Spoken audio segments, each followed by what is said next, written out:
Warahmatullahi wabarakatuh.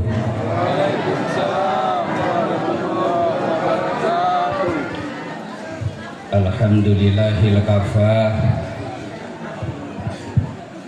Wassalatu wassalamu ala sayyidina Muhammadinil Mustafa wa ala alihi wa ashabihi ahli sidqi wal wafa, amma ba'du. Kita muliakan bersama orang-orang tua kita, alim ulama, tokoh-tokoh masyarakat yang hadir di tengah-tengah kita. Bapak Dewan yang juga hadir di tengah-tengah kita, Bapak Ibu, saudara hadirin, semoga kita semua menjadi hamba yang mulia di hadapan Allah. Amin ya rabbal alamin. Bapak Ibu, saya tadi udah bilang sama panitia, saya nggak lama-lama, saya cukup setengah jam saja. Sepakat Pak? Bang Haji Anton sepakat Bang ya? Pak Dewan sepakat ya? Bu sepakat ya? Saya tadi malam baru pulang jam 3 dini hari, tidur 2 jam subuh, habis subuh belum tidur sampai saat ini. Jadi itu mohon pengertiannya, saya cukup setengah jam saja. Dan alhamdulillah pada acara malam hari ini acaranya cepat. Biasa saya pergi ke daerah-daerah, naik di atas mimbar itu pukul 00, udah pindah hari baru naik ceramah.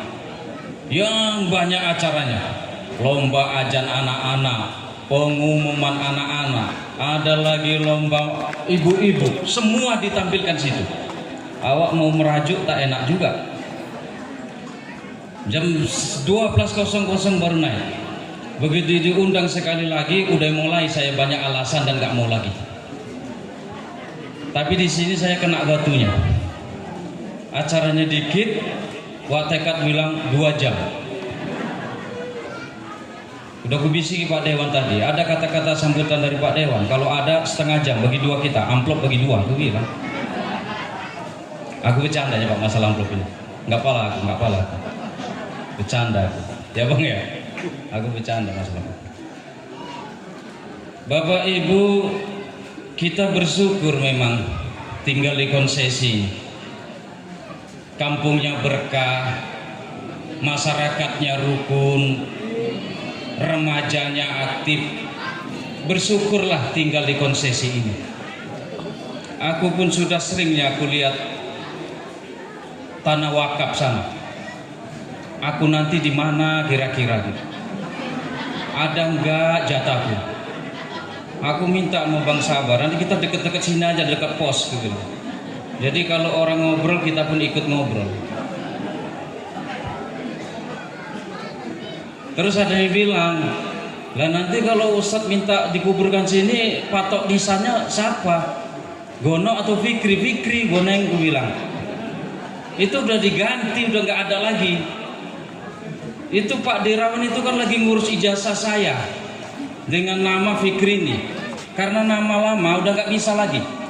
Buku nikah saya sudah Fikri, akte saya sudah Fikri, anak saya binti Fikri, udah nggak bisa lagi. Tolong jangan diungkit-ungkit masa yang lalu. Kadang Wak Mul manggil saya masih nok gitu.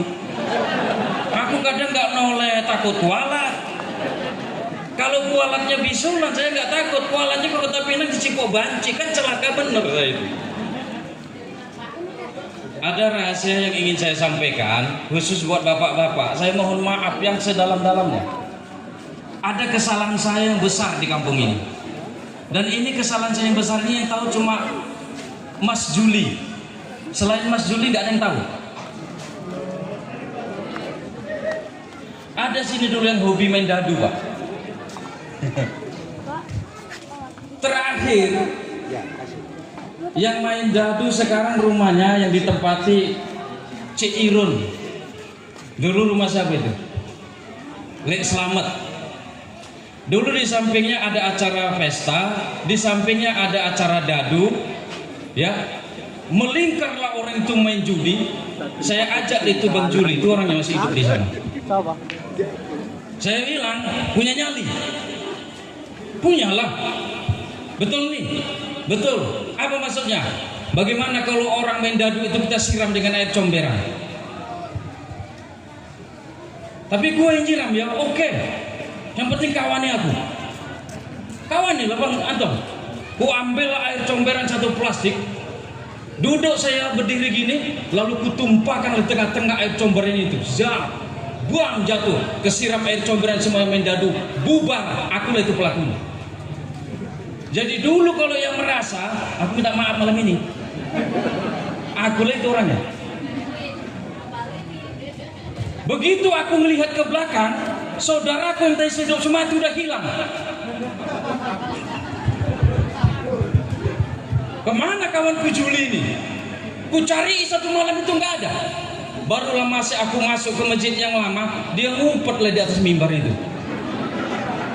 Main juga. Itu saksi masih hidup. Jadi kalau ada yang ingat peristiwa itu, akulah pelakunya. Mohon maaf aku lahir batin ya pada malam hari ini. Nah, siapa guruku? Satu-satunya Bang Sabar lah guruku. Ya. Bapak Ibu yang dimuliakan Allah Subhanahu wa taala, kita santai-santai saja malam hari ini. Sebenarnya yang melatih saya pandai ngomong di depan ini adalah Mas Dir. Dulu Bu masih ingat kan? Dai kondang terkenal konsiasi ini siapa?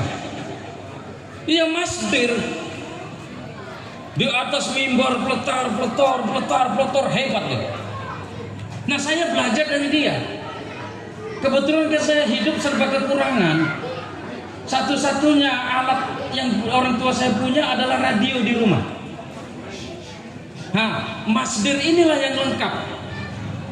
Beliau punya tip, beliau punya kaset-kaset Zainuddin MZ, beliau hafal, lalu saya ngikuti kata-kata dia. Yang kedua, guru saya mengantarkan saya pandai ngomong di depan ini adalah Bang Supri. Mana Bang Supri? Gak ada ya? Bang Supri dulu jual buku-buku. Mulai dari Lupus sampai Wiro Sableng, beliau jual. Dan beliaulah yang menjual buku tentang ceramah-ceramah Zainuddin MZ. Beliau bilang ke saya, ini buku untukmu. Baca dan hafal. Biar kau pandai ceramah. Itu Bang Supri. Nah, guru bela diri saya Pak Abdul. Udah pindah ke Pinangawan sekarang. Bela diri Pak Abdul di kampung dulu. Bela diri, datang Bang Sabar kita diadu. Muridku yang 10 keroyok Bang Sabar. Aku kena tunjang muka, aku moncot, aku jadi murid Pak Abdul. Barulah pindah aku jadi muridnya Bang Sabar. Diangkatlah aku murid tunggalnya. Makanya aku nggak berani macam-macam Bang Mula Bang Sabar. Apapun dia sesat katanya, aku tetap hormat guru. Guru itu. Jadi kalau guru tetap guru, ya. Walaupun agak-agak sesat itu kan pandangannya, padahal ternyata tidak. Oke? Oke, Bu? Lanjut, Bu. Nah, kita santai-santai saja. Walaupun dikasih minuman 4, kupikir mau aku nambah setengah jam.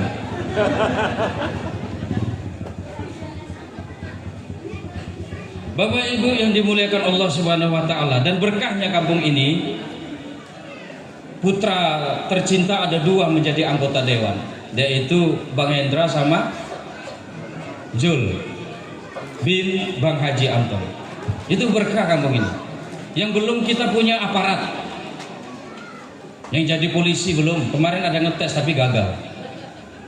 Ya. Yang kedua saya ingin juga ada yang berangkat ke luar negeri.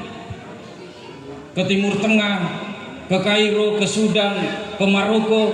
Itu saya ingin. Karena saya juga harus muncul ilmuwan-ilmuwan ulama dari kampung ini. Karena umurku sekarang sudah 46 tahun. Ngeri-ngeri juga aku ini. Makanya tadi aku hitung-hitungan. Sekarang yang tertua di kita ini siapa? Bang Haji Anton kata Watekat, rombongan Haji Anton. Watekat lah aku bilang. Enggak, aku masih muda katanya. Udah, terus siapa lagi? Pak Sarji. Terus siapa lagi? Bang Mul. Terus siapa lagi? Bang Sabar. Habis Bang Sabar barulah jatuh generasiku. Kupikir-pikir masih lama juga aku. Masih lama, ya. Tapi generasi-generasi tokoh-tokoh agama itu harus muncul dari kampung ini. Amin. Makanya Pak Roman saya bilang ada putra terbaik di Pondok Pesantren Ar-Rasyid saat ini terbaik. Kelas 6, namanya Nabil. Saya lihat alamatnya Sidorejo. Ayahnya namanya Roman. Gimun ya. Wagimun. Itu luar biasa. Saat ini sudah selesai menghatamkan hafalan Qur'annya 30 juz. Mungkin itu saya lihat nilainya setoran dalam 1 juz paling salahnya cuma 2. Setoran dalam 1 juz itu mungkin salahnya cuma 2. Berarti hafalannya lancar, panjang pendeknya benar, makhrajnya benar, tajwidnya benar, langgapnya benar. 1 juz salahnya cuma 2. Itulah mungkin. Anak konsesi itu punya. Lalu baca kitabnya luar biasa saya tengok. Maksud baca kitabnya kitab gundulnya. Kitab gundul itu artinya apa? Kalau kita baca Al-Quran ada barisnya. Yang dimaksud dengan kitab gundul ini Arab tapi nggak ada barisnya. Tapi terbaca dia. Kita sampai gotak pun mungkin tak terbaca. Itu putra daerah. Maka saya tanya tadi sama orang Bang Sabar, dia mau kemana ya tamat ini? Mau nggak ke luar negeri? Mengambil beasiswa ke Kairo. Tapi konon katanya beliau mau ngambil angkatan polisi dari jalur hafiz Al-Quran. Ya nggak apa-apa, mudah-mudahan berkah. Biar aman juga aku kan. Kalau ada muridku polisi, aku ngomong agak lantam di atas podium. Kalau ini nggak berani aku, ditangkap aku siapa mau nolong? Nggak berani aku. Ya, amin. Mudah-mudahan apa-apa cita-cita dia berkah. Amin ya Rabbal. Amin. Halo Bu, Bapak Ibu yang dimuliakan Allah Subhanahu wa Ta'ala. Nah, kita kembali pada acara kita Isra wal Mi'raj. Isra wal Mi'raj ini udah banyak dikaji oleh Ustadz. Berganti-ganti Ustadz sudah udah banyak dikaji tentang Isra Mi'raj nih. Kita pun yang datang sini sudah paham sini inti dari peristiwa Isra dan Mi'raj. Aku tadi curiga juga, mengapa kok kali yang Isra Mi'raj kali ini aku yang diundang?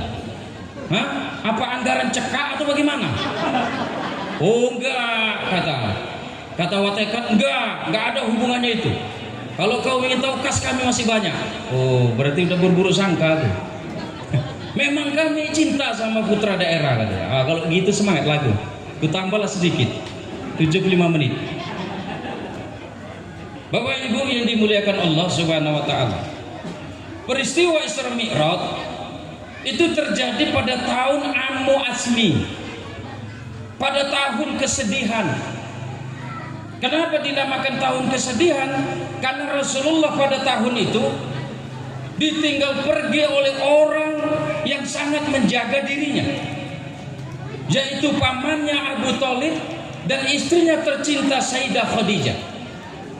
Abu Thalib itu paman beliau, seorang tokoh, seorang bangsawan. Selagi ada pamannya Abu Thalib, tidak berani orang-orang Mekah yang tidak suka dengan Nabi itu memusuhi Nabi dengan terang-terangan. Kalau mereka menyakiti Nabi dengan sembunyi-sembunyi. Dan yang kedua, tokoh yang membuat tokoh-tokoh bangsawan Arab ini segan, yaitu istrinya tercinta bernama Sayyidah Khadijah.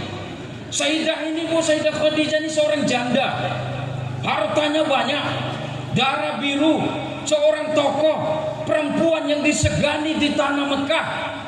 Ketika menjadi istri Rasul, Orang-orang yang tidak suka dengan Nabi tidak berani memusuhi Nabi terang-terangan, karena ada dua tokoh yang hidup bersama Nabi, yaitu pamannya Abu Thalib dan yang kedua adalah istrinya yang tercinta. Halo Bu, Sayyidah Khadijah ini darah biru, bangsawan, perempuan yang terkenal, perempuan yang disegani. Suatu saat Sayyidah Khadijah ini berkata kepada Nabi, "Ya Rasul, aku ini adalah istrimu.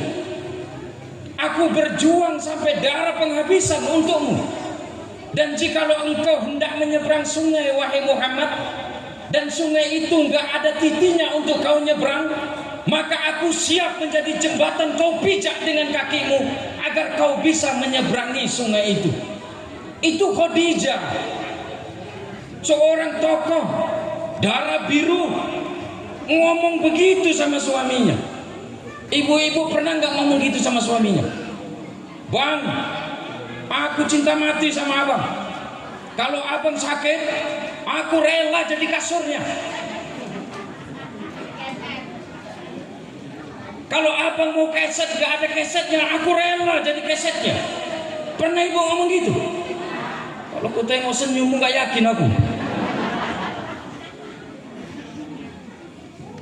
Aku pun darah biru, Ustaz. Darah biru apa? Cumi-cumi di sini kok darah biru. Begitulah Khadijah itu kepada Nabi, karena istrinya tercinta. Makanya adik-adikku perempuan, Nabi itu ngomong, mar'atu tungkahu lil arba. Perempuan itu dinikahi karena 4 perkara. Yang pertama, 5 liha. Menurut Nabi, wahai anak-anak muda, kalau mau menikahi seorang gadis, jangan lihat cantiknya dulu. Tapi Nabi nyuruh, lihat dulu karirnya apa, kerjanya apa. Karena Nabi terinspirasi oleh Sayyidah Khadijah. Wanita kok bisa kaya? Kekayaannya itu dia membuat disegani di tanah Mekah. Maka Nabi bicara, "Hai anak muda, kalau kau ingin menikahi seorang gadis, lihat kerjanya apa." Makanya sebenarnya disuruh matrek itu bukan cewek, cowok disuruh matrek. Lihat tuh anak gadis itu kerjanya apa. Kalau hanya ongkang-ongkang di rumah, hanya tiktokan, udah gak usah pakai. Tapi disuruh yang nyari yang berkarir. Ya kan Pak Dewan? Semakin tinggi jabatan kita, semakin susah mencari bini. Tapi dalam ramalanku minggu-minggu ini ada jawaban jelas. Aku kalau ngomong biar jarang meleset, kali ini gak tahu aku. Bapak Ibu yang dimuliakan Allah Subhanahu wa taala, wafatlah Sayyidah Khadijah dan pamannya Abu Thalib. Nabi Muhammad sedih. Orang-orang Arab yang gak suka dengan Nabi mulai berani memusuhi Nabi terang-terangan. Abu Jahal langsung mengumumkan di Mekah, "Saudara-saudara, orang yang kita takuti, orang yang kita segani, Abu Thalib dan Khadijah sudah wafat.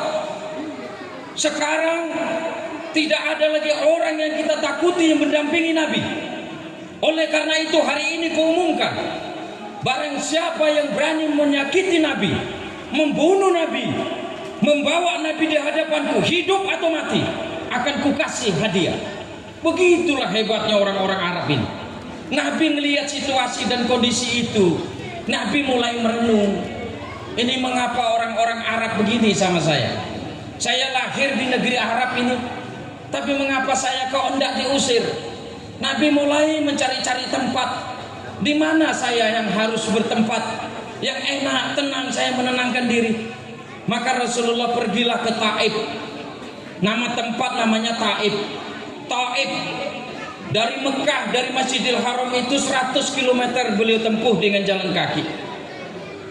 Harapan Nabi sampai di Taif, ini orang Taif ini menyambutnya. Orang Taif ini menerima Islam.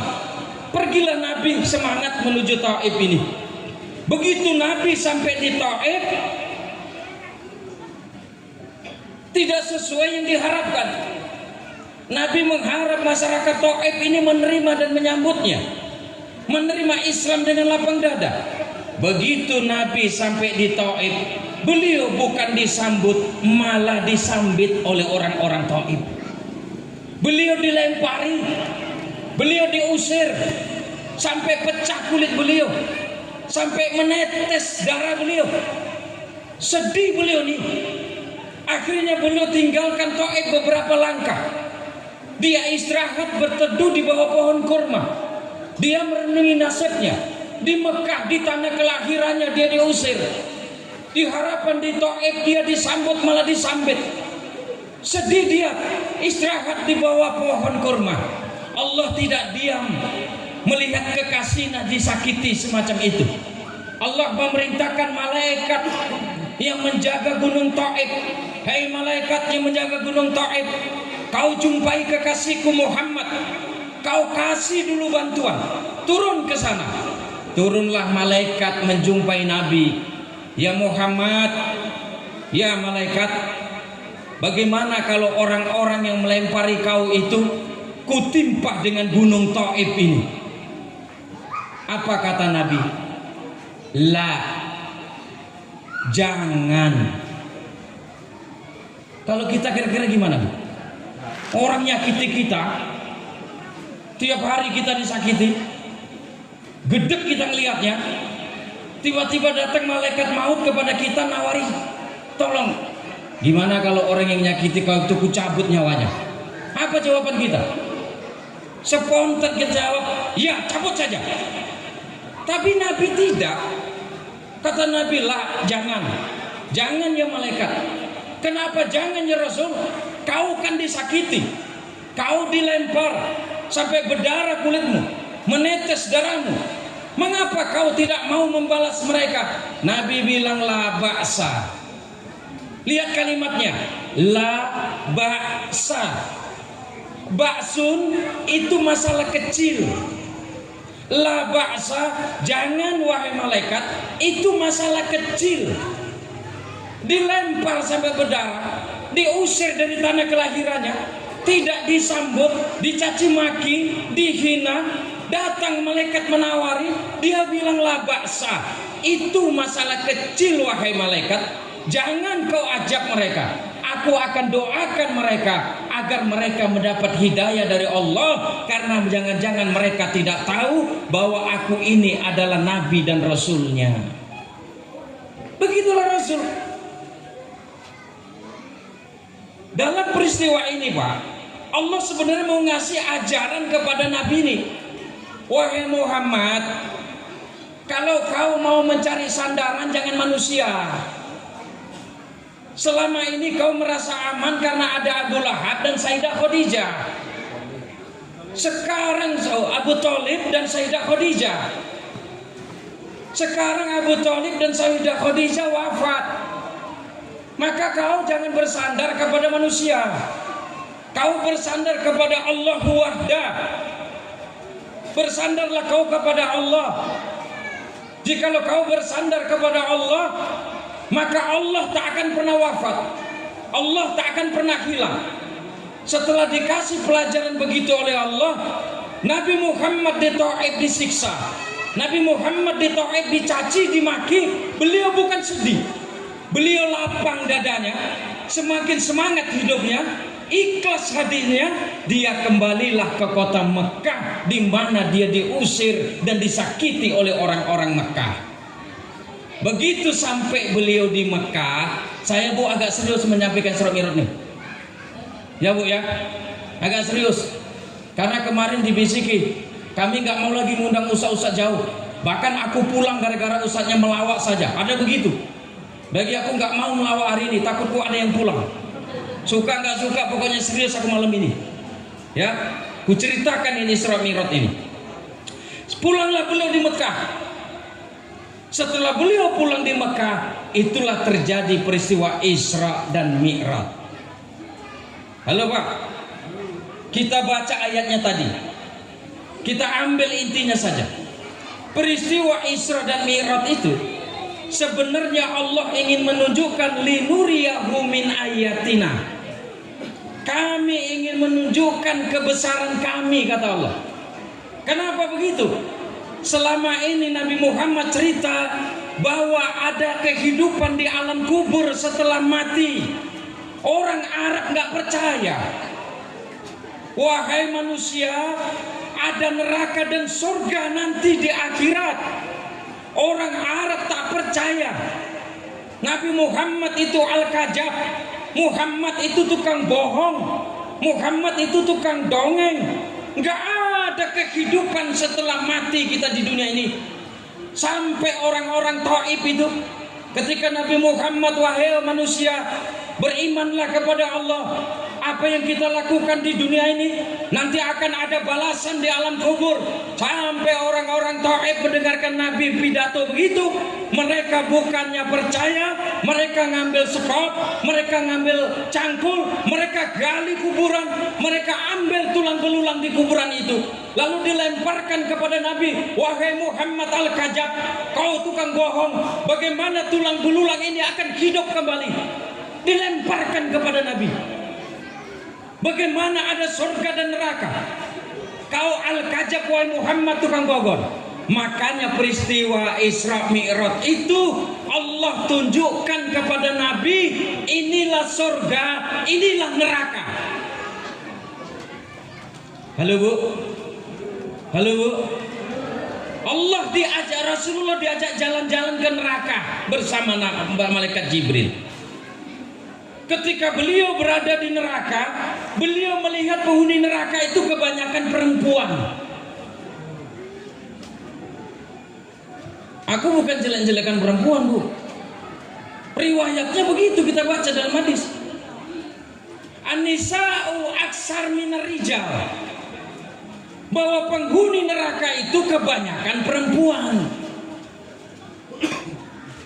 Kenapa begitu, Bu? Halo? Kenapa begitu? Ya barangkali jumlah perempuan lebih banyak ketimbang laki-laki. Ya Bu. Makanya laki-laki boleh punya bini 4. Lah kalau cuma 1 saja, 3 lagi kemana? Kan mubazir. Aku aja di pondok Kubu Arasid, jumlah santriwatinya itu 1000 sekitar 1.300 perempuannya, sedangkan laki-lakinya 1000. Kalau dijodohkan mereka satu-satu, sisa 300. Lah 300 ini siapa yang tanggung jawab dunia akhirat? Makanya Allah bolehkan para bapak-bapak nikah 4. Ibu nggak usah protes dah, itu perintah Allah. Lagian kalau bapak istrinya 4, anaknya jelas. Bang sabar, bini pertama anaknya ya tetap binti sabar. Anak kedua ya tetap anaknya juga binti sabar.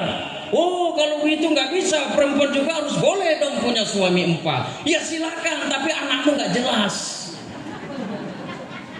Bapak sopo iki? Ya mbok nggak ini gotong royong. Nanti lahirnya kayak si A. Kata suami kedua, kupingnya mirip aku. Datang suami ketiga, lihat bibirnya memble kayak aku. Datang suami keempat, giginya kendongos mirip aku. Nggak jelas. Tapi santai aja Bu, nggak ada bapak-bapaknya yang nekat. Aku tahu kalau ketika mukanya cuma istiqomah, ikatan suami takut istri di rumah. Udah Bu.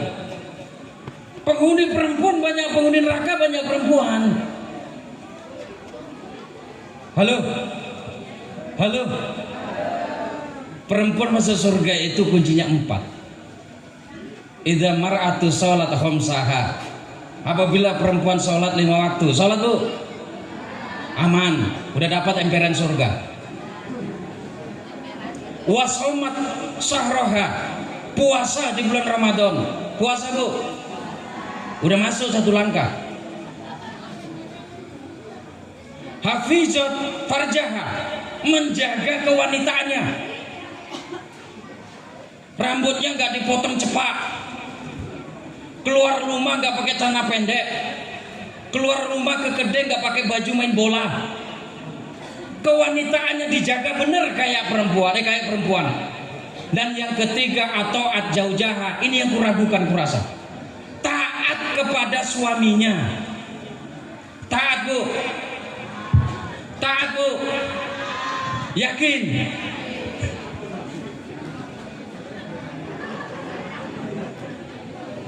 Bu. Oh bu. Bu.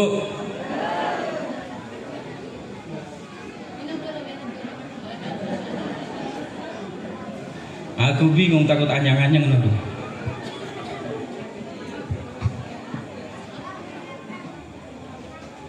Oh, udah 30 menit.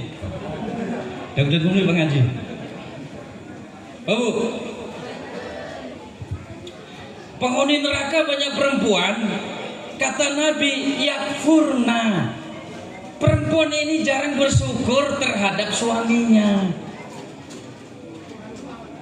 Pokoknya Bu, bagaimanapun bentuk suami ibu, ibu harus berani mengatakan, kau adalah kekasihku, kau adalah tuanku, kau adalah yang paling ganteng di antara laki-laki yang ada di kampung ini.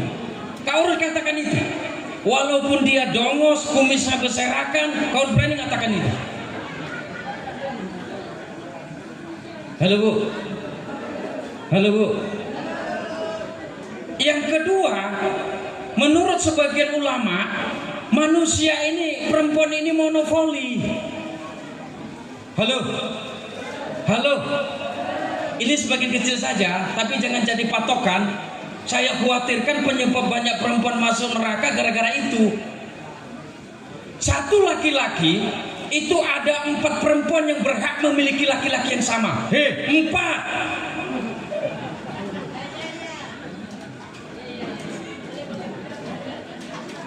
Tapi begitu dia jadi milikmu, mengapa yang 3 lagi kau kekang?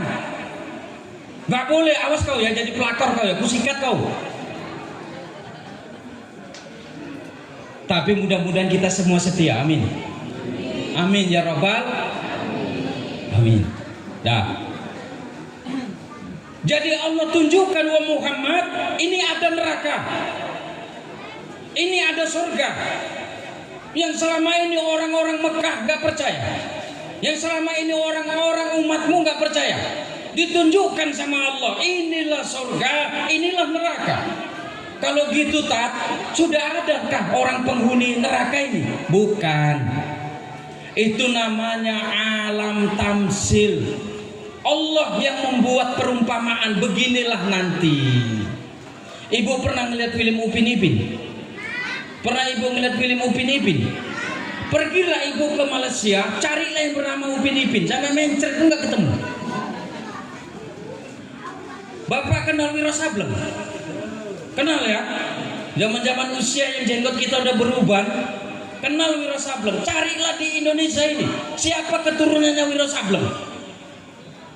Manusia saja bisa buat tamsil begitu hebat. Manusia bisa buat tamsil begitu hebat, apalagi Allah. Kalau nanti manusia begini, begitulah dia nanti di neraka, wahai Muhammad. Kalau manusia nanti begini, begitulah nanti dia disiksa di neraka, wahai Muhammad. Setelah pulang Isra Mi'raj, kau ceritakan itu kepada umatmu, bahwa neraka itu ada.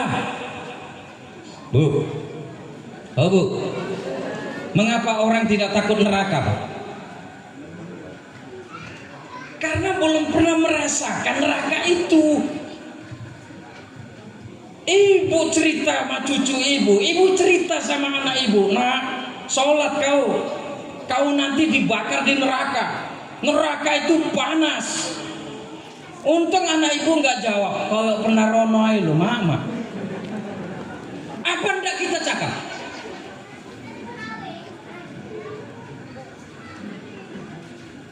Allah angkat Rasul, tunjukkan di neraka. Apinya begini, Rasul lihat dengan mata kepalanya.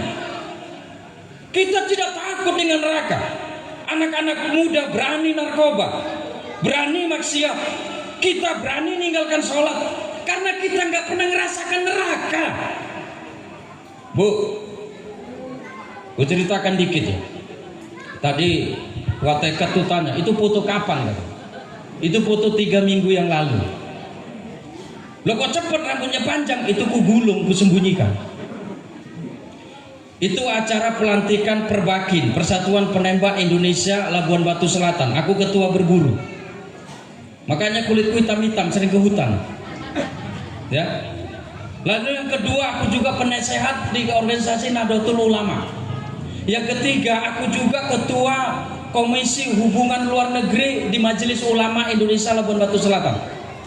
Makanya kalau begitu nanti bupati ini dilantik, saya rapat sama dia menganggar anggaran. Bisa nggak uang APBD ini, Pak DPR, kita sisihkan untuk putra-putra terbaik Labuan Batu Selatan, kita beri beasiswa ke luar negeri. Itu yang mau aku perjuangkan di Mega.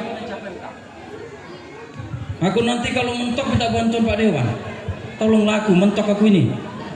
Aku ini hubungan internasional. Hebat juga aku ini.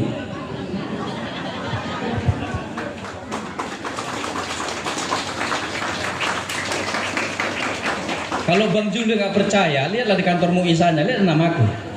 Ketua Komisi Hubungan Internasional. Main-mainan ke luar negeri, bre. Aku orang konsesi aku. Ada 2 backingku sini kan, Pak Hendra sama Pak Jul. Kalau mentok nanti bagaimana dianggarkan itu untuk dia. Makanya aku bilang tadi, ayo anak konsesi, ku perjuangkan nanti. Begitu aku ini. Halo Bu. Halo Bu. Yang ketiga, aku ini ketua CLS. Wah, ini yang Mas Dir selalu ngeja aku. Musuhku Bang Haryono. Ketua CLS itu apa? Castinger Labuan Batu Selatan. Kalau ibu pernah kerja di Kampung Banten, PSHM Jawa, yang membuat baliho besar, dilarang nyetrum dan ngeracun, aku itu yang buat. Seolah-olah PSHM Jawa itu punya aku. Itulah aku gak tahu diri juga kadang-kadang. Aku ini punya tugas menjaga lingkungan air dari pencemaran. Entah apa-apa aku kerjakan. Itulah aku, makanya kulitku hitam sampai sekarang. Bapak Ibu yang dimuliakan Allah Subhanahu wa taala, kenapa kita tidak takut meninggalkan sholat, wahai anak muda? Karena belum merasakan bagaimana panasnya neraka itu. Saya bilang tadi, saya sering outdoor itu keluar. Saya sering nyampan mengarungi sungai-sungai alam yang ada di Rohil sana. Ketika saya bersampan, saya melihat ada buaya di samping saya santai saja. Dalam hati saya sesama buaya, tolong jaga. Jangan bermusuhan. Ya pokoknya buaya. Bahkan sebesar meja ini saya nggak takut. Selagi itu buaya ikan. Karena semua orang ngomong kalau buaya ikan nggak pernah makan orang. Begitu saya dayung sampan di sungai Ampean Rotan, Bukubu, saya dayung sampan. Seorang diri di hutan ada buaya di samping saya santai saja selagi itu buaya ikan. 3 bulan yang lalu itu buaya ikan makan orang. Kepalanya ditelan, kakinya ditelan, yang tertinggal itu hanya tangan kiri, kaki kiri. Begitu diangkat, buayanya dijerat, disetrum, dibedah, itu buaya ikan. Habis itu aku ngedon sampai hari ini gak pernah nyampan lagi. Keweden aku. Anaknya Bang Dail di Bukit 2 itu punya sampan. 1 bulan yang lalu saya coba membangkitkan nyali saya. Santri, sediakan sampan. Aku mau nyampan, mau ngobati nyaliku. Begitu aku dayung sampan baru 10 menit, teringatku buaya ikan makan orang. Aku balik kanan mendarat lagi. Pulang aku. Begitulah tentang neraka ini. Kenapa kita nggak takut? Belum merasakan ngerinya neraka itu. Bu, oh Bu, sebenarnya sudah Allah ceritakan orang-orang yang sudah masuk ke alam kubur itu menjerit-jerit. Quran surah As-Sajdah ayat 12. Begitu orang masuk ke alam kubur, mereka memohon sama Allah, Rabbana, wahai Tuhan kami. Lihat nanti Qurannya di rumah, As-Sajdah ayat 12. Rabbana abasarna wasami'na farji'na na'mal solehan. Begitu orang masuk kubur, ditanya oleh nongkar dan nangkir, sudah mulai gemetar, dia memohon kepada Allah, Wahai Tuhan kami, sami'na, dulu kami sudah mendengar bahwa neraka ada, surga ada. Berbuat baiklah, beribadahlah, sholatlah, puasa, zakat, infak, dan sedekah. Dulu kami sudah mendengar. Wa abasarna, kami melihat orang-orang pergi Jumat ke masjid. Kami melihat orang-orang beribadah. Kami melihat orang-orang berbuat baik. Kami melihat para perempuan tutup aurat. Tapi kami nggak melakukan itu semua. Farji'na, hari ini baru kami merasakan kebenaran itu ya Allah. Farji'na, kembalikan kami ke dunia. Itu jeritan orang yang sudah masuk ke kubur. Mau ngapain balik ke dunia, kata malaikat? Na'mal solihan. Dulu kami nggak sempat sholat, kami pingin sholat. Dulu kami nggak puasa, kami pingin puasa. Bu, ada nggak orang sudah dikubur 7 hari balik ke rumah? Ketok pintu jam 12 malam. Bubar satu kampung, Bu. Bubar, Pak. Hanya tinggal jeritan di alam kubur. Sampai kapan? Yaumul yub'atsu, sampai nanti di hari kiamat kita dibangkitkan semua. Menjerit-jerit di orang itu di dalam kubur. Allah sudah ceritakan di dalam Al-Quran. Kira-kira Allah bohong atau tidak, Bu? Allah sudah ceritakan itu, Pak, dalam Al-Quran. Kalau kau nggak sholat, nanti kau masuk ke kubur, kau teriak-teriak minta kembali ke dunia. Bu, Pak, menurut mazhab Imam Syafi'i, kalau ada orang nggak sholat dengan sengaja, maka haram mayatnya disolatkan ketika mati. Gimana itu, Bu? Tega kita ini nggak nyolatkan orang kampung ini meninggal. Jangankan nggak nyolatkan, orang brengsek kayak apapun, nggak pernah sholat umpama. Ketika ditanya persaksian Bapak Ibu, saudara hadirin sekalian, menurut Bapak Ibu jenazah ini baik tidak? Apa Ibu jawab? Baik. Kalau ada yang berani bilang tidak baik, ku kasih 100.000 cash. Tega nggak begitu? Malaikat rakib aktif pun Pak bingung. Malaikat rakib dan aktif kanan kiri mencatat amal baik buruk. Kata malaikat aktif, tapi catatanmu rakib buruk dia. Kenapa mah orang satu kampung bilang baik? Ikut aku nggak ngerti, apa aku salah catat yo. Malaikat dibikin bingung oleh kita kan? Sholat nggak pernah, puasa nggak. Ada orang meninggal nggak datang takziah, tapi begitu kita wafat diminta persaksian. Menurut Bapak Ibu saudara hadirin sekalian, apakah jenazah ini baik? Baik, kita jawab nggak bersalah. Menurut mazhab Syafi'i, orang yang nggak sholat dengan sengaja haram jenazahnya disolatkan. Tapi menurut mazhab yang 3, selagi dia nggak pernah berikrar keluar dari Islam, wajib disolatkan. Nggak tega lah kita, Bu, ya. Ya, Bu. Ya, Bu. Ibu lah yang pandai merayu bapak kalau bapaknya belum sholat. Kalau bapak nggak sholat gimana? Itu urusan dia. Ibu nggak bakal berdosa. Ibu aja sholat sendiri aman. Ntar aku masuk surga sendirian, Ustaz, gimana? Biarin. Ya. Di surga itu banyak lebih ganteng pada suami ibu. Kan banyak mereka laki-laki yang nggak sempat kawin mati. Itulah hebatnya wanita nih. Laki-laki nih mau sholat nggak sholat, mau brengsek kayak apa, mau tukang mabuk, tukang zina, ibu nggak kena cipratan dosanya. Enak bener. Tapi begitu ibu menyala, kami digebuki malaikat. Itulah mampusnya kami ini. Enak jadi perempuan. Kita kalau dibagi waris, Bu, memang kita dapat 2 bagian. Ibu perempuan dapat 1 bagian. Tapi 1 bagian itu 100% untuk ibu. Kami yang 2 bagian ini, istri masih dapat, anak masih dapat, orang tua masih dapat. Kalau adekku meninggal, anaknya pun punya kewajiban menuntut sama aku. 2 itu nggak cukup. Ibu dapat 1 bagian, 1 M umpama, 100% itu untuk ibu. Kami kalau mau make harus pinjam dulu. Oh, dek pinjam dulu duitmu. Kalau tanpa izin ibu kami ambil, itulah kami pencopet. Ibu beli kereta dari hasil kerja ibu sendiri, nggak ada uang dari suami sedikit pun. Kami suami mau make harus pinjam dulu sama ibu. Oh dek, pinjam dulu keretamu ya. Kami beli kereta, beli mobil, ibu nggak usah izin sama kami, pakai, itu ada haknya. Enak ibu kan? Kadang-kadang aku masalah juga jadi laki. Nggak bercanda itu. Nggak bercanda itu. Ya. Itulah kita ini kadang anak-anak muda nih, ya kan? Berani ninggalkan sholat. Kita ini semua berani ninggalkan sholat karena belum merasakan bagaimana itu panasnya neraka itu.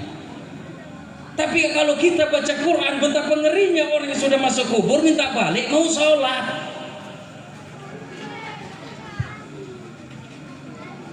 Siapapun ustadznya, diundang dari Jakarta pun seperti teman saya kemarin, Ustadz Sauki, kadang kita pun gak berubah. Malaikat pun kuning itu sebenarnya. Mengapa orang ini sudah diceritakan berkali-kali juga gak mau sholat? Yang sedih itu kita yang datang ke sini ini orang yang mau sholat. Siapa yang menyampaikan dakwah kepada mereka yang tidak pernah datang di Isra Mi'raj, tidak pernah datang di Maulid Nabi, agar mereka mau sholat? Siapa yang menyampaikan itu?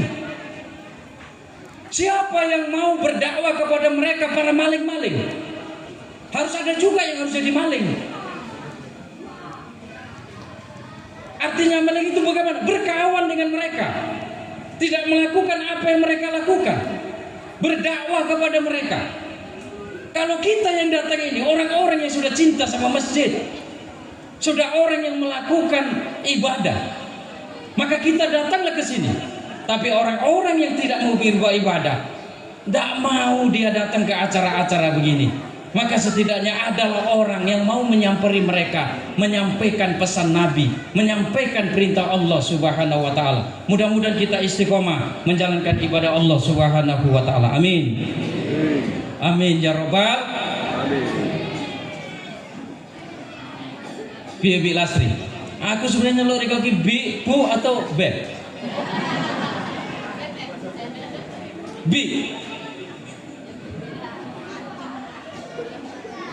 Bapak Ibu yang dimuliakan Allah Subhanahu wa taala. Ustaz, kalau gitu kita jadi orang itu harus tanpa dosa ya? Enggak, Allah enggak pingin kita tanpa dosa, enggak. Allah menciptakan surga itu bukan untuk orang enggak punya dosa kok. Gimana itu ayatnya? Fa'amman sakulat mawa zinu fahuwa fi 'ishatir radiyah. Orang yang dapat ridho Allah dan masuk surga di surganya itu bukan orang yang punya dosa, tapi timbangan amal ibadahnya itu lebih berat daripada dosanya. Itu dia. Dan orang yang masuk neraka itu adalah orang yang timbangan dosanya lebih berat daripada timbangan amal ibadahnya. Lah mbok pikir aku ustadz yang gak bakal masuk neraka? Gak ada jaminan. Nabi Adam alaihi salam, Pak, tinggal di mana Nabi Adam ini, Bu? Tinggal di surga. Nabi Adam bersama istrinya Siti Hawa tinggal di surga, masih berbuat dosa. Lah konon kita masih tinggal di konsesi. Nabi Adam tinggal di surga.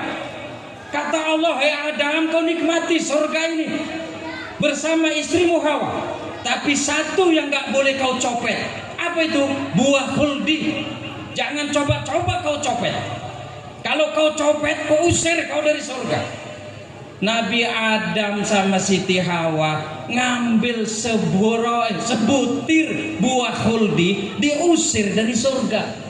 Bagaimana kawan kita yang ngambil berondolan satu goni? Gak kubayangkan lagi lah dia itu. Nabi Adam alaihissalam cuma ngambil satu berondolan buah khuldi, diusir dari surga. Bagaimana saudara kita yang setiap hari satu goni, dua goni? Ampun, aku gak tahu lagi. Udah gitu nanti di akhirat dia pula masuk surga. Apa gak lebih celaka, Bu? Nabi Adam hanya ngambil satu butir buah khuldi, diusir dari surga. Kalau gitu saat manusia kan tidak lepas dari dosa ya. Jadi kita biarkan mereka itu yang mengambil haknya orang. Itulah bahayanya. Kalau kita berdosa sama Allah, istighfar, mohon ampun sama Allah, taubat nasuha, Allah ngampuni. Tapi kalau kita berurusan dan bersalah sama orang lain, sebelum kita minta maaf kepada orang itu, dan orang itu belum memaafkan kesalahan kita, sampai kapanpun Allah belum mengampuni dosa kita. Itu ngerinya Pak. Kalau kita ini berhubungan sama orang lain, hati-hati Pak. Perkara yang mengerikan di akhirat kelak termasuk batas tanah. Satu jengkal saja kita, tanah orang lain kita garap, nanti Allah akan timpakan 7 lapis langit dan bumi di akhirat. Itu perkara dengan orang lain. Kita ngambil harta orang lain, taubat kita tidak akan diterima oleh Allah sebelum kita minta maaf kepada orang yang pernah kita zalimi. Maka kata Nabi Shallallahu Alaihi Wasallam, urusan yang paling berat di akhirat kelak berhubungan dengan orang lain. Ada orang soleh diperintahkan masuk surga, tiba-tiba di stop gak jadi masuk surga karena ada orang menuntut di belakang, karena waktu di dunia kita pernah berbuat zolim kepadanya.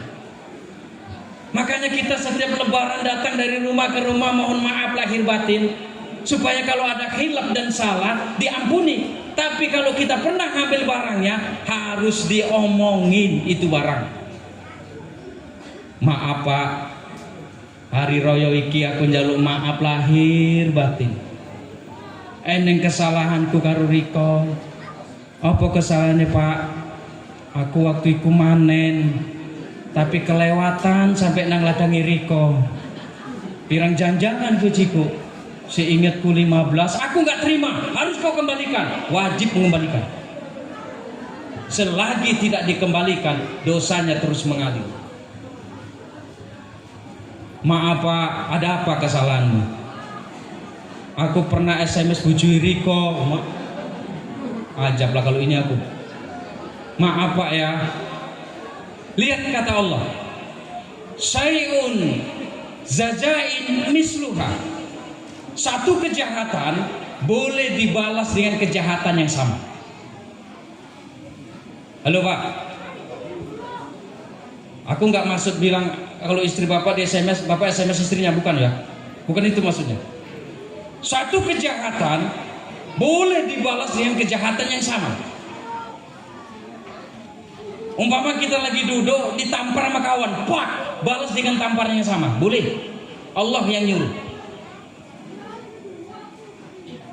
Kita lagi duduk menghayal datang kawan nyabut bulu hidung kita, sakit nyengat, pikuk dia, cabut bulu hidung. Boleh kata Allah. Tapi ayatnya belum selesai. Ayat berikutnya, waman afa wa aslaha. Tapi barang siapa yang membalas kejahatan orang lain dengan kebaikan, ajrun ilallah, maka dia mendapat pahala besar di sisi Allah. Bu, kalau ibu dilempar batu, lempar pakai bunga. Dilempar lagi 2 kali pakai batu, ibu lempar pakai bunga. Dilempar lagi 3 kali, ibu lempar pakai bunga sekalian sama potnya. Boleh kan Allah menyuruh gitu? Nggak ada pahalanya, hanya impas. Wa afaman afa wa aslaha ajrun ilallah. Tapi barang siapa yang memaafkan orang lain mengambil hak kita, itu pahalanya besar di sisi Allah Subhanahu wa taala. Tapi orang-orang kayak gini kapan dikasih shock terapi? Kapan dia taubat? Dia melakukan kejahatan nyantai saja, kita diam saja. Padahal tugas kita untuk menegakkan amal ma'ruf nahi mungkar itu harus tegas kita juga. Orang nyuri barang kita, penjarakan, boleh. Apa lagi? Boleh, Allah yang menyuruhnya. Cuman gak ada pahalanya. Tapi kalau memaafkannya, baru ada pahalanya. Tapi kalau kita maafkan, dia tidak pernah taubat, lebih baik kasih imbas 1 lawan 1, selesai. Bapak Ibu hadirin yang dimuliakan Allah Subhanahu wa taala, 1 jam. 1 jam Bang Haji. Tadi janjiku setengah jam. Bu, Bu, kita udah tahu semua inti dari Isra Mi'raj itu ya sholat. Ya Bu, ibu punya menantu ganteng, manajer, hartanya banyak, mobilnya bagus. Ibu bangga nggak? Ibu bangga nggak? Jujur aja, nggak bangga nggak? Tapi kalau menantu ibu yang hebat itu tak sholat, di mana letak kebanggaannya?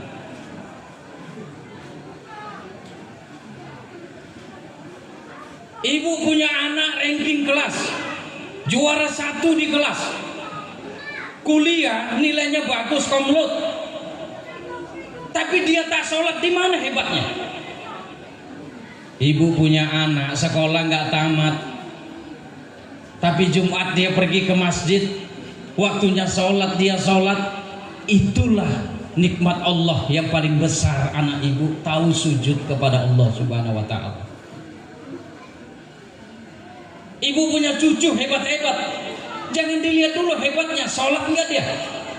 Tapi kalau tanpa perintah ibu dan bapak dia sholat, ibu telah diberi nikmat Allah yang begitu besar dari cucu dan anak itu.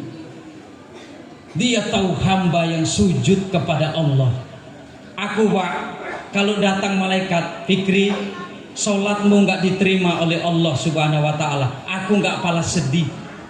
Aku bersyukur kepada Allah, aku menjadi hamba yang tahu sujud kepadanya. Itulah nikmat yang paling besar. Kalau kita punya harta banyak, itu nikmat. Kalau kita punya anak-anak yang baik-baik, itu nikmat. Tapi nikmat yang paling besar adalah kita husnul khotimah, wafat dalam keadaan beribadah kepada Allah Subhanahu wa ta'ala. Mudah-mudahan kita mendapat derajat itu. Amin ya Rabbal, amin ya Rabbal. PWTK wis 1 jam, pakai bonus setengah jam. Ya Bu, ya Bu, ya Bu. Sekarang sidak anak-anak ibu, sidak cucu-cucu ibu, sidak anak-anak bapak, sidak cucu-cucu bapak. Sholatlah dulu dia. Biar dia belum punya pekerjaan, asalkan dia sudah mau sholat kepada Allah, itu nikmat terbesar. Biar dia hidup masih miskin, tapi dia kalau mau sujud kepada Allah, itulah kekayaan yang tiada tara. Apa gunanya anak ibu gajinya besar, harta berlimpah, tapi tidak tahu sujud kepada Allah? Di mana nikmatnya hidup? Sebab kata Nabi, inna awwala ma yuhasibu illa abdi as-sholah. Nanti di padang mahsyar, ketika manusia dibangkitkan dari kubur, disidang di hadapan Allah Subhanahu wa ta'ala, pertama yang disidang adalah amal ibadah sholat. Fa'ija soluhat soluha sairul amalihi. Apabila catatan sholatnya bagus, maka dihitunglah amal-amal kebaikan berikutnya. Puasanya dinilai, zakatnya dicek, berbuat baiknya dinilai oleh Allah. Fa'ija pasadat sairul amalihi. Apabila di padang mahsyar kelak di hadapan Allah, catatan ibadah sholatnya gak ada, maka ini manusia dianggap oleh Allah gak pernah beramal baik. Sia-sia kita punya anak. Ketika kita wafat, satu-satunya yang dijamin oleh Rasulullah doanya sampai ke kubur adalah anak yang solehah, anak yang mau mengerjakan sholat. Anak yang tidak sholat berdoa tidak sampai ke kubur. Tapi anak yang sholat, walaupun dia miskin, walaupun dia melarat, walaupun dia jelek, itulah yang dijamin oleh Rasulullah akan mengurangi siksa orang tuanya di alam kubur. Ini yang harus kita siapkan. Ibu punya anak hebat, punya jabatan hebat, direktur, insinyur punya titelnya, manajer jabatannya, Begitu bapak ibu wafat, orang suruh imami lana. Kaulah anak yang dijamin oleh Rasulullah. Maaf, aku nggak sanggup menyolatkannya. Bukan nggak sanggup, tapi nggak bisa, ngomong aja gitu. Karena gengsi. Anak kita nggak punya jabatan apa-apa. Tapi begitu kita wafat, dia ngomong sama tokoh agama, maaf pak, biarlah aku yang mengimami jenazah bapak dan emakku. Itulah nikmat yang besar bagi mayit itu. Doa anak diijabah oleh Allah. Jikalau dia disiksa di alam kubur, Allah teteskan air pengampunan itu setiap anaknya berdoa. Inilah peristiwa Isra Mi'raj anak-anak muda. Kalau orang tua sudah 70 tahun, 60 tahun rajin ke masjid, zikirnya panjang, wajar, udah tua ngapain lagi kalau nggak zikir. Tapi kalau masih muda, darahnya masih memanas, ibadahnya bagus, rajin sholat, Jumat sholat di masjid, masih aktif di remaja masjid. Inilah kita kagum generasi-generasi semacam ini. Otak, pakai pepatah dulu aja, kelapa muda kupas-kupasin, kelapa tua tinggal batoknya. Mumpung muda puas-puasin, sudah tua tinggal kapoknya. Ya kalau sempat tua. Kalau tidak, maka mumpung kita ini lagi sehat, mumpung kita lagi masih anak muda, ibadah. Ya. Sebab apa? Tamatan pesantren juga nggak jaminan ku tengok. Tamatan pesantren aja, saudaraku Malik, nggak jaminan dia ingat sholat. Apa salah pesantrennya? Ya enggak lah, dia salah lah orangnya. Seharusnya dia malu, aku ini tamatan pesantren. Masa aku Jumat gak pergi ke masjid? Masa aku gak sholat? Seharusnya punya rasa malu itu.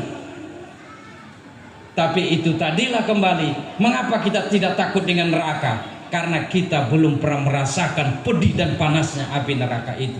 Padahal Allah Subhanahu wa ta'ala sudah menceritakan, orang sudah banyak menjerit di alam barzah sana, minta kembali. Bersyukurlah kita masih ada di dunia ini. Mudah-mudahan kita bisa menjalankan ibadah yang Allah perintahkan. Amin ya rabbal alamin. Oh Pak Bu, hidup ini entah apalah kelakuan kita, sholat 5 waktu aja udah aman kita ini. Sholat ke ustadz pas-pasan aja udah aman. Nggak kayak si Polan zikirnya panjang-panjang, udah aman. Pak Ustadz, aku nggak hafal bacaan sholat, nggak tahu aku bacaan sholat, udah pergi ke masjid jadi makmum, selesai, diem saja. Imam takbir, imam ruku, imam sujud, imam doa, angkat tangan, udah sah menjadi makmum.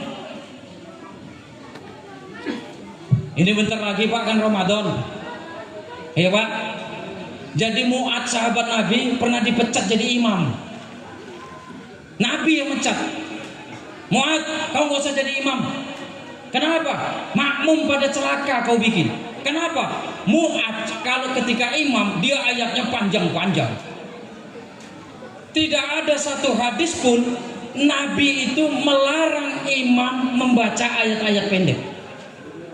Tapi dalam sanad Nabi banyak menegur sahabat Nabi kalau jadi imam ayatnya panjang-panjang. Ibu dulu kalau imam baca kulhu, lebih senang imam baca kulhu apa lebih senang imam baca surah sajadah? Alah jujur aja lah. Jelas kulhu.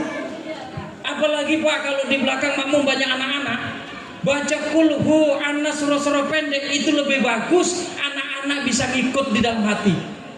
Kita imam baca kul huwallahu ahad, anak-anak di belakang sana ngikut dalam hati kul huwallahu ahad, Allahu somad, anak-anak di belakang ngikut dalam hati Allahu somad. Mulutnya komat kami. Coba kalau imamnya bacanya surah panjang, surah sajadah, makmumnya nggak hafal, panjang kali, sudah mulai asam urat kumat, lama menghayal. Yang dibaca apa? Laporan papan tulis impak. Mak sajadahnya segini, mak bulan ini saldonya segini. Habis dibaca, tulisan Arab di dinding dibaca. Belum lagi selesai jam ditengokin, belum lagi selesai bacaan baju kawan dibaca, belum lagi selesai kayaknya Jumat kemarin sarung kawan ini lagi dipakai.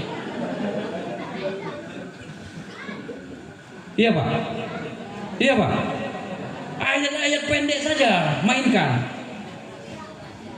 Jadi surat tarawih itu sebenarnya berapa rakaatnya Pak yang bagus? Berapa rakaat Pak? Tidak ada jumlah surat tarawih dalam hadis. Nabi mengerjakan 11 rakaat, iya betul.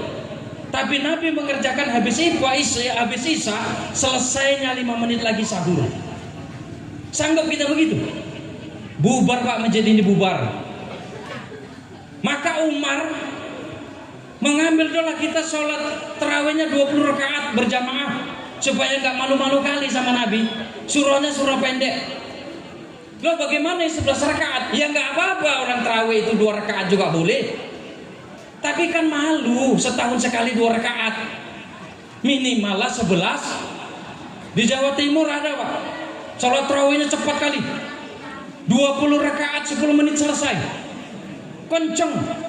Yang punya encok lepas itu pinggangnya di situ. Kita nggak palalah kayak gitu. Alhamdulillahirabbil alamin arrahmanirrahim maliki yaumiddin iyyaka na'budu wa iyyaka nasta'in shiratal mustaqim shiratal ladzina an'amta 'alaihim. Amin. Allahu akbar, Allahu akbar, Allahu akbar, Allahu akbar. Bubar kita Pak.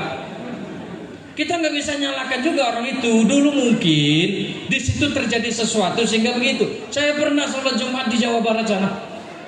Kawan saya ajan Allahu akbar, Allahu akbar, ditegur sama jamaah masjid. Mas, jangan begitu ajannya. Gak usah panjang-panjang pakai lagu-lagu kayak gitu. Nggak laku di sini. Saya heran kok aneh bapak-bapak sini. Ajannya gimana? Allahu akbar, Allahu akbar, Allahu akbar, Allahu akbar. Asyhadu an la ilaha illallah, asyhadu an la ilaha illallah. Gitu aja. Khutbahnya nggak ada kata-katanya, hanya rukun-rukunnya. Muqaddimah, baca ayat, baca hadis, selesai duduk, masuk khutbah kedua, baca ayat, baca hadis, selesai. 3 menit selesai. Ini sholat Jumat apaan gue bikin? Nggak ada kata-katanya. Baru saya tanya, Pak, mengapa Jumatnya di sini? Ini semua jamaah ini adalah karyawan pabrik. Waktu istirahat mereka cuma setengah jam. Belum lagi mereka makan. Kalau habislah dipakai sholat Jumat, mereka nanti bisa kena pecat dengan perusahaannya. Jadi kondisional ternyata. Kalau di kampung ini asiknya 11 rakaat, ya 11 rakaat. Tahu saya ikut-ikutan 2, kurang puas, nyambung sampai di rumah. Dia 11 rakaat udah cukup. Imamnya ayatnya yang pendek-pendek udah cukup. Diulang-ulang. Qul huwallahu ahad, ulang-ulang, nggak apa-apa. Ya, ikhlas, surah Al-Ikhlas.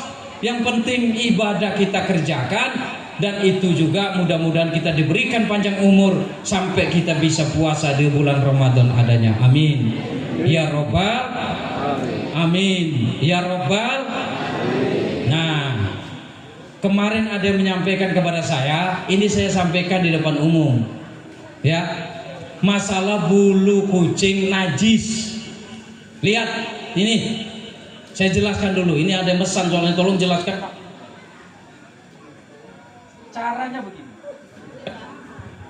Mik pun udah tahu waktunya udah habis. Semua binatang yang haram, halo, semua binatang yang haram, kalau bulunya lepas, maka bulunya itu najis. Halo? Kalau binatang yang haram dimakan, kalau bulunya lepas, itu najis. Ya. Kucing halal atau haram? Halal atau haram? Halal. Haram. Berarti kalau bulu kucing lepas, najis. Bagaimana kalau bulu kucing itu ada di sarung kita atau di sajadah kita? Kita bawa sholat, berarti sholatnya nggak sah karena ada Ya, kalau bulunya itu banyak, kita ngilanginya nggak bisa, itu baru nggak boleh. Apa yang saya sampaikan ini menurut mazhab jumhur ulama. Menurut jumhur ulama. Tapi selagi dia masih sedikit, dimaklumi karena kucing itu adalah bersentuhan kepada kita setiap hari. Jadi kalau ada orang menyampaikan bulu kucing itu najis, kalau mau ikut dia nggak apa-apa. Mungkin dia hati-hati untuk menjaga sholatnya itu. Kalau repot dan kayak begitu, jumhur ulama ada mengatakan, kalau Ustadz ikut mana? Saya ikut yang hati-hati. Ingat, itu kalau saya. Ya, itu kalau saya. Makanya rumah saya sterilkan, tidak ada kucing karena saya menjaga itu. Tapi ingat, itu saya. Ya, kalau jumhur ulama itu adalah najis yang dimaklumi kalau jumlahnya hanya sebeberapa. Tapi kalau numpuk di situ kayak sangkar burung, barulah tidak boleh. Itu ya. Jadi tidak ada perdebatan lagi. Jadi siapa yang menyampaikan Ustadz itu benar. Kehati-hatiannya, ya, kehati-hatiannya demi untuk menjaga ibadah ini supaya jangan rusak ibadah ini gara-gara bulu itu. Tetapi jumhur ulama, kebanyakan ulama mazhab mengatakan itu adalah najis yang dimaklumi. Dah selesai itu, jangan ada lagi terjadi perdebatan, tinggal kita kembali kemana. Ingat, tidak ada manusia yang sempurna.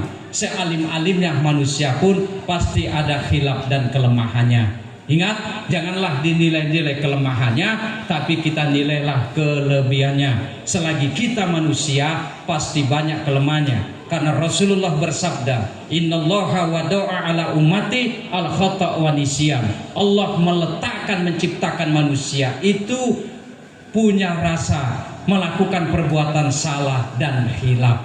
Mudah-mudahan kekhilafan dan kesalahan kita diampuni oleh Allah Subhanahu wa ta'ala. Ingin rasanya saya lebih panjang, tapi waktu yang dikasih oleh Waktekat sudah habis. Sudah 1,5 jam saya berada di sini. Mudah-mudahan kita diberkahi oleh Allah Subhanahu wa ta'ala. Mohon maaf kalau pengajian hari ini kita tegang, kita serius, karena saya tidak mau banyak bersendagurau. Mungkin itu diambil oleh ustadz-ustadz yang lain yang bisa menghibur dengan ketawa-ketawa. Saya ingin mencoba menyampaikan Isra Mi'raj itu supaya sampai minimal dapat sekian persennya, maka saya sampaikan dengan serius adanya. Kita kirim Fatihah untuk orang-orang tua kita yang sudah mendahului kita. Kita kirim Fatihah untuk orang-orang tua kita yang dulu banyak jasanya di kampung ini. Kita kirim Fatihah untuk saudara-saudara kita yang telah mendahului kita. Syai'ulillahi lahumul Fatihah. A'udzubillahi minasyaitonirrajim. Bismillahirrahmanirrahim. Alhamdulillahi rabbil alamin. Ar-Rahmanirrahim. Maliki yaumiddin. Iyyaka na'budu wa iyyaka nasta'in. Ihdinas siratal mustaqim. Siratal ladzina an'amta 'alaihim ghairil maghdubi 'alaihim waladdallin. Amin. A'udzubillahi minasyaitonirrajim. Bismillahirrahmanirrahim. Alhamdulillahi rabbil alamin. Wassalatu wassalamu ala asyrafil anbiya'i wal mursalin wa ala alihi wa ashabihi ajma'in. Allahumma ighfir lana dhunubana wa liwalidina warhamhum kama rabbawna shighara wa li jami'il mu'minina wal mu'minat wal muslimina wal muslimat al ahya'i minhum wal amwat innaka ala kulli syai'in qadir. Allahumma rabbana hab lana minas salihin wa min aswajina wa dhurriyyatina qurrata a'yun waj'alna lil muttaqina imama waj'alna min ibadika salihin wa sakirin wa amilin waj'alna min ahli ilmi wal khair wa la taj'alna min ahli su'i wa dhair ya jal jalali wal ikram. Allahumma inna nas'aluka ilman nafi'an wa rizqan wasi'an halalan thayyiban mubarakan والشفاء من كل يا ذا الجلال والإكرام ربنا آتنا في الدنيا حسنة وفي الآخرة حسنة وقنا عذاب النار سبحان ربك رب العزة عما يصفون وسلام على المرسلين والحمد لله رب العالمين.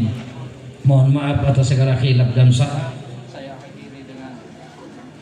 Saya akhiri dengan wassalamualaikum warahmatullahi wabarakatuh.